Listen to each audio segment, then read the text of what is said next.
Nada de lo que diga la fe católica va a ir en contra de una verdad revelada. Pensemos rápidamente dos entidades: los sacramentos, que tienen su fundamento bíblico, o los pecados, que yo los puedo remitir a los 10 mandamientos, al Sermón de la Montaña, al propio Génesis. El pecado ecológico, ¿dónde encuadraría? ¿Qué sustento bíblico tendría el pecado ecológico? En virtud de los 10 mandamientos. ¿El mandamiento del no robarás? ¿O si vamos al Sermón de la Montaña, dónde estaría precisamente el pecado ecológico? ¿Dónde estaría la noción del oikos logos, fundada por Ernst Haeckel, que sostuvo que la mayor amenaza que tenía la humanidad se llamaba cristianismo? Lo dijo en su libro El enigma del universo, 1899.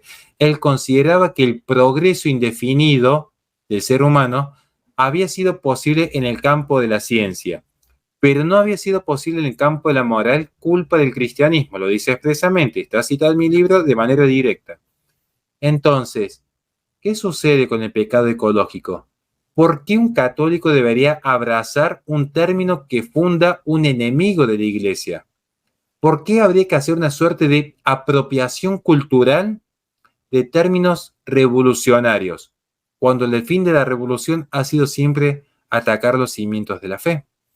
Esto es para que cada uno lo piense, porque el tema del ecologismo es muy extenso y yo lo que intento transmitir desde mi humilde lugar es primeramente las bases críticas de la filosofía, porque de nada sirve que ni el señor Luis Román ni este humilde servidor expusiéramos en este momento la hipocresía de Bill Gates con sus acres que ha ido adquiriendo, los peligros de la carne sintética que se desarrollan en Israel, o lo que son los derechos de los animales que promueve Stephen Wise en Estados Unidos.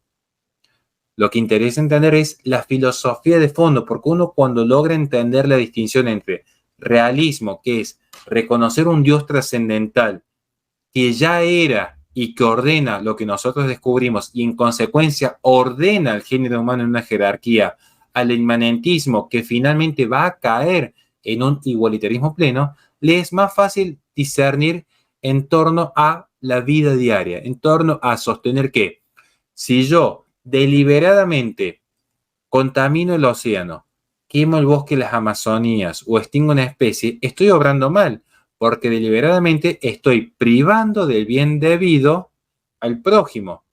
Ahora, no se sigue de allí de que un animal tenga derechos, siendo que es una criatura en grado inferior y ordenada al servicio del hombre. Santo Tomás lo explica en la Suma Teológica: lo imperfecto siempre se ordena a lo perfecto.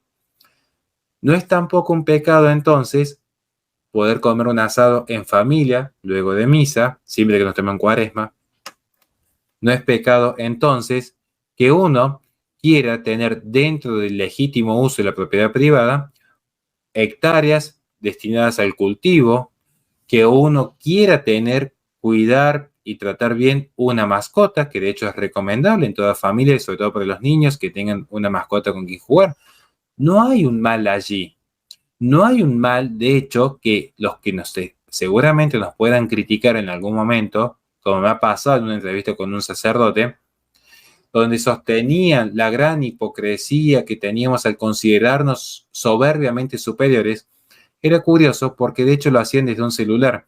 Yo invito a los que realmente están preocupados genuinamente por los recursos de la naturaleza y estos pecados ecológicos, que simplemente investiguen cuántas especies y cuánto de la creación de Dios se ve afectada para fabricar las baterías que utilizan sus celulares. Es como le digo a mis alumnos siempre, tarea para la casa: investiguen solamente si son coherentes a los católicos que terminan cayendo en unas prácticas ateas de criticar sin la reflexión propia, porque eso es fruto de la revolución.